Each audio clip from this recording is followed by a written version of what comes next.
Bonjour, bienvenue à l'atelier du Meeple. Mon nom est Martin et aujourd'hui, on regarde un jeu qui date un peu, mais dont la Big Box vient de sortir, Isle of Skye. Dans Isle of Skye, c'est un jeu d'enchères très bien fait d'Alexander Pfister et de Andreas Pelikan. Alors, très bon jeu.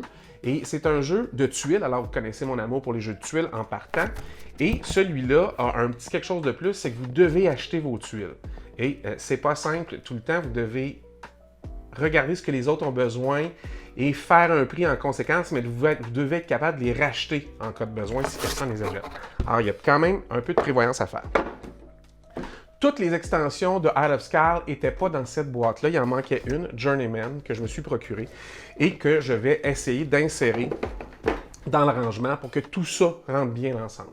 Alors, on regarde de quoi ça a l'air, puis on regarde si on n'est pas capable de trouver une solution à tout ça.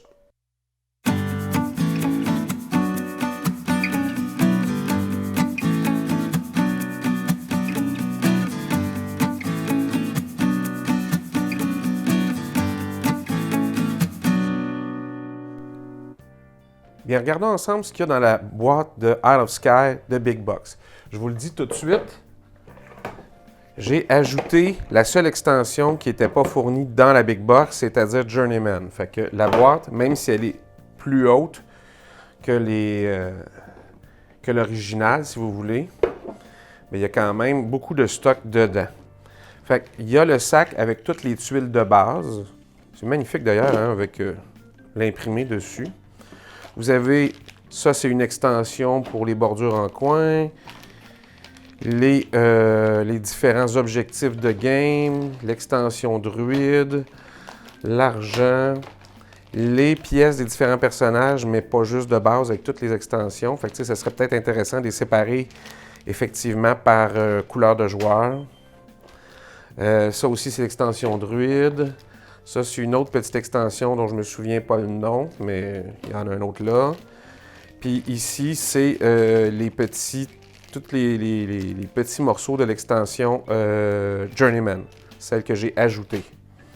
Le plateau druide, les différentes pièces pour vos paravents. Fait que vous avez les supports de chaque côté et les paravents pour les 5 joueurs.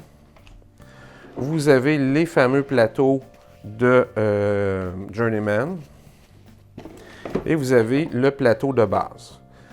Fait que le plateau de base de 2 à 4 joueurs, puis ici 5 joueurs parce qu'il y a un tour de moins quand on est 5 joueurs. Ça fait une boîte assez profonde quand même, fait qu'on va peut-être pouvoir faire quelque chose et je sais pas, mais peut-être, ça m'arrive des fois de faire ça, de récupérer une boîte d'extension. Mais si voyez-vous, celle-là, là, elle laisse pas grand place. Fait que probablement, je ne serais pas capable de la récupérer, celle-là. Parce que si je la récupère, il n'y aura pas assez de place pour une hauteur de tuiles. Les tuiles vont dépasser. Fait que ce serait probablement tout à fait inutile. On le sait d'avance, ça ne marchera pas ce bout-là. Fait qu'il faut faire un rangement. Fait que je vais m'inspirer de ce que j'avais fait pour Carpe Diem, probablement. C'est que je vais faire un rangement de fond pour toutes les tuiles. Fait que ça va être vraiment un cabaret de fond qui, lui, ne bougera pas. Ça se peut que pour sauver de l'espace, le fond soit en carton mince plutôt qu'en foam core pour laisser un autre étage où là, je pourrais séparer tout ce qui reste de petits morceaux puis de trucs. Fait que si j'arrive à mettre toutes les tuiles de base dans le fond puis les tuiles scoring, tout ça, je pense qu'on va être en business. Ça permettrait de libérer le sac. Puis s'ils sont tous cordés dans le fond, bien là, on gagne bien de l'espace pour le dessus. Fait qu'on s'enligne comme ça, comme première idée, mais je travaille ça, puis je vous reviens avec ma solution. Alors, on me demande souvent sur la chaîne pour les plans, et je ne fais plus de plans comme avant. Avant, je faisais des petits dessins, tout le kit, puis c'était... À cette heure, le processus est un peu plus intuitif. Puis pour vous montrer ce que je fais, ben je vous... Alors, j'ai fait le cabaret du fond, de la hauteur des tuiles, pour être certain d'avoir un maximum de place. Le fond ici n'est pas en foam core et pas en papier plume. C'est vraiment juste un carton de bricolage qu'on achète en grand format. Alors, c'est rien de particulièrement spécial. Mais qu'est-ce que je fais après ça? Bien, je viens placer les affaires dedans. Alors, j'ai mis toutes les tuiles de base ici, dans le bas. Après ça, les tuiles druides, les tuiles borders, puis ceux-là, je me souviens plus c'est quoi, mais c'est une autre extension, puis les tuiles sont noires au verso. Alors, c'est toujours à peu près le même... ça doit se rajouter facilement au jeu de base. Mais si on veut jouer juste le jeu de base... Alors, je vais faire une séparation comme ça ici. Ça, c'est à 4.5, fait que je vais la faire à 5. Je vais en refaire un autre pour celle-là. Puis celle-là va être un peu plus grande, comme ça. Puis je vais voir l'espace qui me reste. Parce qu'après ça, qu'est-ce qui me reste? Il me reste des plateaux qui vont aller facilement sur le dessus. Mais il me reste essentiellement 3 choses à placer. Les jetons de chaque joueur.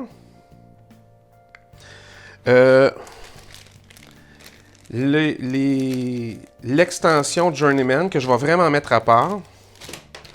Et l'argent.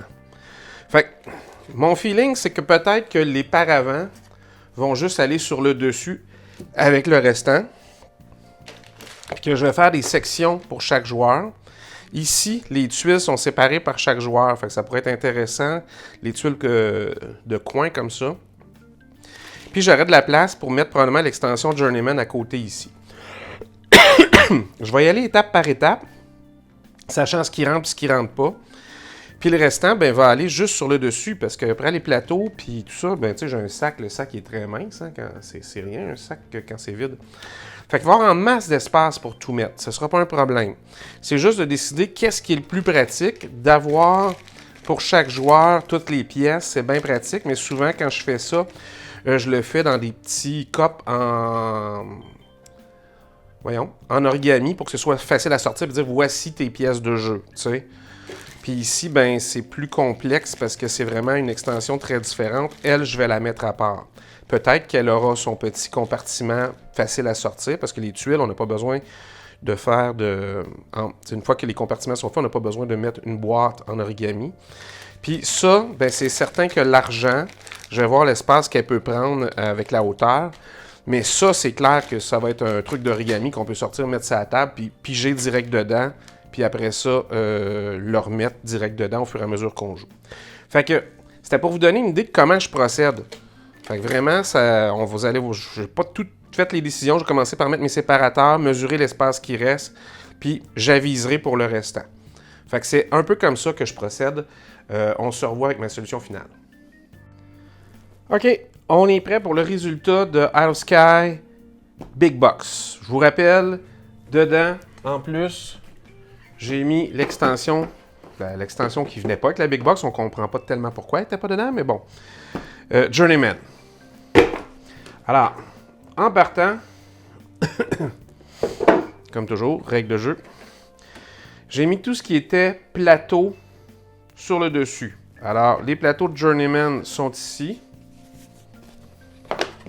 Vous avez les morceaux de vos petits paravents ici, avec leur support. Comme ça. Après ça, vous avez le plateau de l'extension des druides. Et vous avez le plateau central. J'ai installé un couvercle en foam core pour égaliser tout ça avec le dessus de la boîte. Et qu'est-ce que j'ai fait finalement? Bien, suivant mon plan intermédiaire que vous avez vu, une fois que j'ai eu placé mes tuiles, alors j'ai mis toutes les tuiles de base du jeu de base en bas. Fait que si je veux jouer juste au jeu de base, elles sont là. Le sac est ici. Les tuiles druides sont juste au-dessus là. Et l'autre extension, donc je ne me rappelais pas plus le nom tantôt que là, sont ici au bout. C'est assez simple. J'ai mis les tuiles de pointage ici. Et les petites tuiles d'action supplémentaire là, de druide ici, parce que la largeur était à peu près la même. Toute l'extension, tous les trucs de l'extension Journeyman, je les ai mis à part ici, pour la simple et bonne raison que ça augmente le niveau de difficulté du jeu comparé au restant qu'on pourrait tout mettre ensemble sans que ça l'augmente tant que ça. J'ai fait un rangement pour les pièces de monnaie. Alors ça, c'est facile. On le prend, on le met sur la table, on se sert et ça sert de banque, in and out. Comme ça, vous n'avez pas besoin de ramasser ça après. Et j'étais bien embêté parce que c'est un truc à 5 joueurs. Je me disais comment je vais répartir l'espace restant en 5. Alors, ce que j'ai fait 2 boîtes que j'ai séparées en 3. Alors, c'est vraiment une boîte, tout ce qu'il y a de plus simple, comme je fais d'habitude. Puis, j'ai mis les fameux séparateurs que vous pouvez voir là, souvent que j'utilise. Alors, dedans. Fait que j'ai pu mettre 3 joueurs ici. Et dans l'autre, ben, j'ai mis 2 joueurs et les jetons qui appartiennent à personne, c'est-à-dire le jeton premier joueur ici et le petit truc pour le marquer les tours. Là. La rondelle noire qui marque les tours. Alors comme ça, tout entre, tout est en place. On met évidemment le couvercle. Je ferai peut-être une incision ici de travers qui me permettra de lever facilement comme ça, juste en venant le chercher. Et vous replacez les plateaux dessus en emmenant les petits écrans sur le côté comme ça. Et voilà, tout entre dedans, rien ne va bouger. Et vous avez ce qui est, selon moi, un des meilleurs jeux d'Alexander Pfister. Je ne suis pas un fan de Maracaibo puis de tous ces autres jeux qui sont que des pistes à avancer. Ça... j'ai pas autant de fun. Alors que ça, grâce à mon ami Alec, j'ai vraiment appris à jouer à ce jeu-là qui a une thématique qu'on adore tous les deux puisque ça a le rapport avec l'Écosse. Alors voilà, ça rentre, c'est parfait. Isle of Skye Big Box, je suis assez satisfait du résultat. J'ai vraiment quelque chose où je vais pouvoir facilement mettre et enlever les différentes extensions au besoin et dépendamment avec qui je joue. Alors pour une première partie, souvent je suggère, moi, prenez le jeu de base. Le jeu de base est excellent à la base. Là. Vous pourriez trouver le jeu de base usagé ou juste l'acheter comme ça sans la Big Box. Vous auriez un plaisir fou. C'est un jeu qui est assez rapide, même à 5 joueurs. Et c'est très, très, très intéressant. Il y a un beau niveau d'interactivité. Je le conseille vraiment. Évidemment, ma solution ressemble un peu à ce que j'avais fait avec Carpe Diem, un peu, mais pour séparer les tuiles. C'est encore plus intéressant là au niveau de tout ce que ça ajoute puis comment on peut le diviser. Je pense que là, j'ai vraiment quelque chose d'assez complet. Puis ça va accélérer le rangement et aussi la mise en place. Parce que là, de la mise en place, ben, vous mettez dans le gros sac ce que vous avez besoin. Donnez à chacun ses jetons et c'est parti. Alors, je pense qu'on va avoir bien du plaisir. Alors, j'espère que vous avez apprécié. Si vous avez des questions, gênez-vous pas, posez-les sous la vidéo. Vous pouvez aussi activer la petite cloche pour être notifié quand une prochaine vidéo va sortir, au cas où cela vous intéresse. Alors, on se revoit la prochaine fois. En attendant, amusez-vous.